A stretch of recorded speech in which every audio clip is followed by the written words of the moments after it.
All right, buckle up, strap them down. Here it comes. Paul from Downers Grove. Good morning, Paul. Yeah. How you feeling, Paul? Oh, I'm feeling fine. You know, on Friday nights, we're up late stuffing our literature bags so we can go and knock on doors and try to get the truth out to them. And you're telling people about the candidates who voted for Obamacare? You're letting people know who they are? Talking about Obamacare, I'm here in the 13th Congressional District where we got incumbent Judy Biggert that took all kinds of money from the health insurance companies, and then she voted to allow them to not cover people for pre-existing conditions. Let me ask you a question, Paul. All right. Do you use heroin? No. You had to think about that, didn't you? I've never used it, no.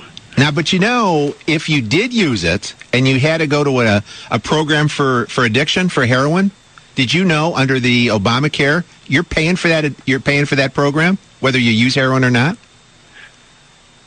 What I know is that you're for the health insurance companies that want to keep ripping us all off. You mean like President Obama was for the health insurance companies? Well, you know, why did he do that, Paul? I was for Dennis Kucinich. How did Dennis Kucinich vote on that Obamacare? Dennis Kucinich was the one that was holding out for universal health care. How did he vote? How did he vote on Obamacare? Yes or no? What did he do?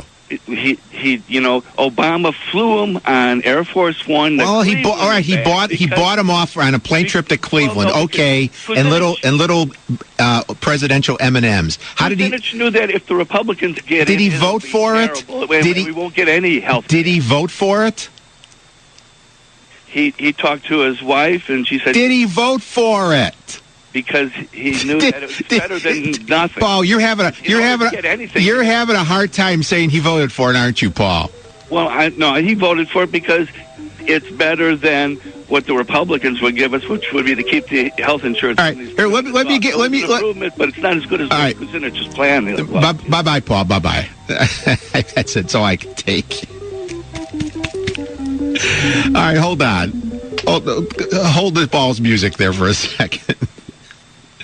I went back and checked last week the presidential Saturday, the speeches. And a year ago, let me give you a quote from what the president was saying a year ago during his weekly address.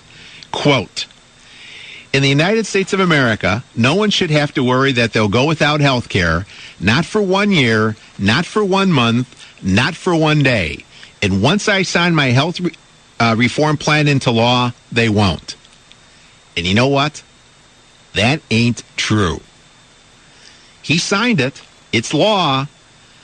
But that little comment about people won't have to worry they'll go without health care, not for 1 year, not for 1 month, not for 1 day, and once I sign my reform plan into law, they won't, is not true.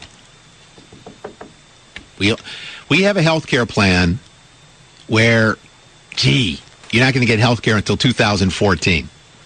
How does that work for you? Bob on the South Side. Good morning, Bob.